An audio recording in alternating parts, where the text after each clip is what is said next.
नमस्कार। आप सुन रहे हैं द बॉलीवुड रेडियो और मैं हूं आपके साथ आकाश। दोस्तों, आज किस्सा धर्मेंद्र और राजेश खन्ना का है। साल 1984 में एक फिल्म आई, धर्म और कानून। ये किस्सा उसी फिल्म का है क्योंकि इस फिल्म में धर्मेंद्र राजेश खन्ना को करीब करीब मारपीट होते होते दोनों में बच गई थी। किस्सा कुछ यूं है कि चूंकि सुपरस्टार थे राजेश खन्ना और धर्मेंद्र का भी बड़ा नाम था, बहुत सारी सुपरहिट फिल्में उनकी आ चुकी थी, शोले उनकी आ चुकी थी और उसके बाद की कहानी है। दोनों का अपना एक दर्जा था हिंदी फिल्म इंडस्ट्री में, लेकिन राजेश खन्ना अपनी लेट लतीफ़ी के लिए बहुत मशहूर थे। और ये आज या कल की बात नहीं थी, पहली फिल्म की रिलीज के बाद से ही उनके साथ ये दिक्कतें थीं और शूटिंग पर हमेशा देरी से आना, ये सिलसिला उनका बढ़ता जा रहा था। सुबह 9 बजे की शूटिंग हो तो जनाब शाम के 5 बजे 6 बजे तक आते थे। साल 1984 में राजेश खन्ना धर्मेंद्र के साथ फिल्म धर्म और कानून में एक साथ काम कर रहे थे। शूटिंग राजेश खन्ना की जब तय थी, उससे वो काफी देर से आने के लिए हमेशा से बदनाम थे और अपनी आदत के मुताबिक राजेश खन्ना 3 या 4 बजे सेट पर पहुंचते, जबकि धर्मेंद्र सुबह 9 बजे से ही सेट पर पहुंच जाते और राजेश खन्ना का इंतजार करते। अब एक दिन होता, 2 दिन होता, आखिर कब तक होता।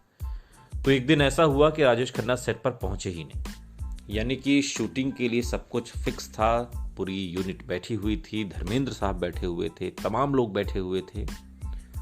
9 बज गए, सब आ गए, 10 बजे, 11 बजे, 12 बजे, पूरा दिन बीत गया, लेकिन राजेश खन्ना सेट पर नहीं आए।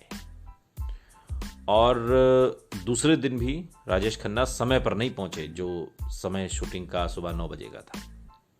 राजेश खन्ना की इन आदतों से धर्मेंद्र इतने नाराज हो गए कि उन्होंने राजेश खन्ना को सबक सिखाने का फैसला कर लिया कि फिल्म तो होती रहेगी, लेकिन ये एटीट्यूड बर्दाश्त नहीं है। दूसरे दिन राजेश खन्ना शाम 4 बजे सेट पर पहुंचे और अपने सीधे मेकअप रूम में घुस गए और वहां पर जो फिल्म की हीरोइन थी आशा पारेख, उनको बुला लिया और आपस में दोनों गप्पे लड़ाने लगे। राजेश खन्ना की इन हरकतों की वजह से धर्मेंद्र के सब्र का बांध अब टूटने वाला था, या यूं कहिए कि टूट गया, और वो लगभग पंजाबी में गालियां देते हुए राजेश खन्ना के मेकअप रूम की तरफ बढ़ने लगे।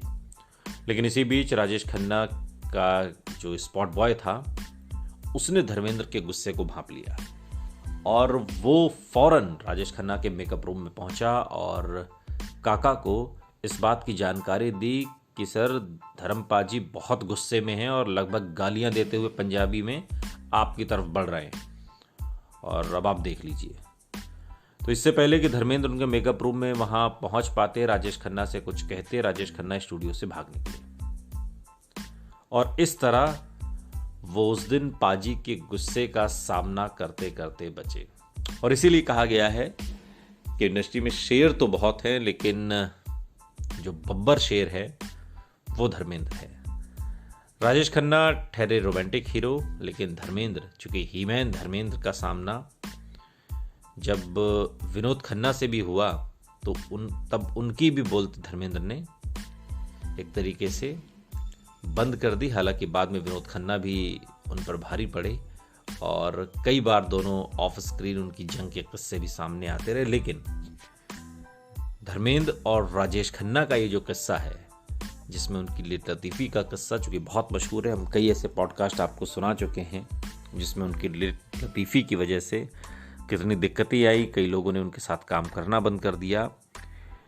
लेकिन 1984 की ये फिल्म धर्म और कानून, इसकी लेट लतीफ़ी धर्मपाजी को इतनी नागवार गुजरी कि वो लगभग पीटने के लिए निकल पड़े थे। सुनते रहिए द बॉलीवुड रेडियो, सुनता है सारा इंडिया।